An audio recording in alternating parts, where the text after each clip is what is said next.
My name is Greg Curtis, and I am on the Build community team here at Eastside. I came to Eastside when I was 14 years old, and it was such a life-changing experience that I ended up deciding to go into the ministry, become a pastor. There were so many men here that I looked up to. And one particular man, his name was George Tharrington.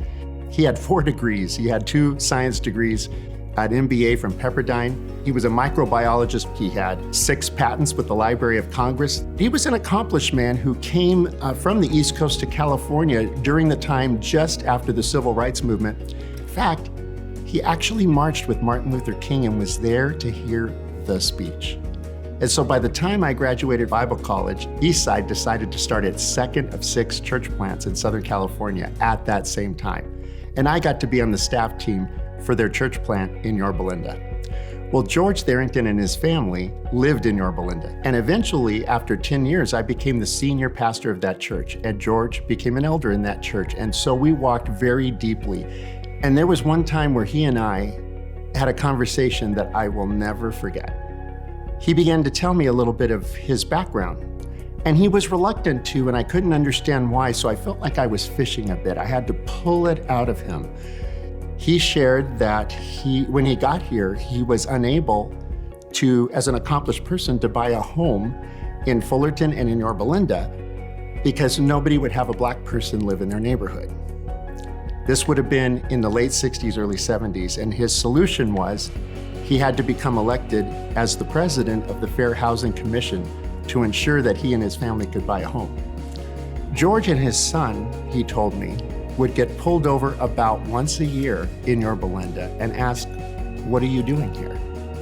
I couldn't believe that that was a reality for him because I know George to be a person who was more intelligent than I was much better educated than I am, was more accomplished than I am, drove a better car than I've ever driven, lived in a house bigger than any house I've ever lived in. And yet because of the color of his skin, he was being pulled over and asked, "Why are you here? Why are you here?" It was so hard for him to tell me that. I'm not sure all the reasons why it was, but I remember feeling so grateful for 2 reasons. One was I got to know my friend's life and reality better.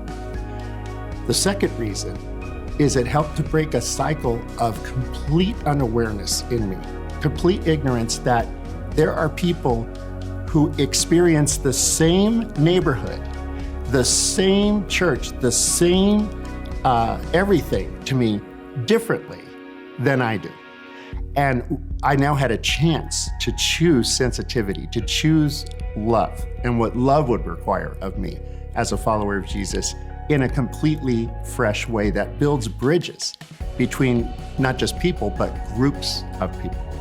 And to understand those histories, those experiences, allows us to follow Jesus for the sake of others in a way that has such a higher love factor than if we hadn't done the hard work of hearing the things that maybe make us uncomfortable to hear.